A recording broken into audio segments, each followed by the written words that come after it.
he said he was glad to see Leatherface up on the screen again. He never felt that any of the other iterations of the story really captured,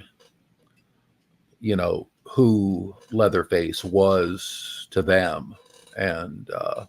he said that we had done that, and he was amazed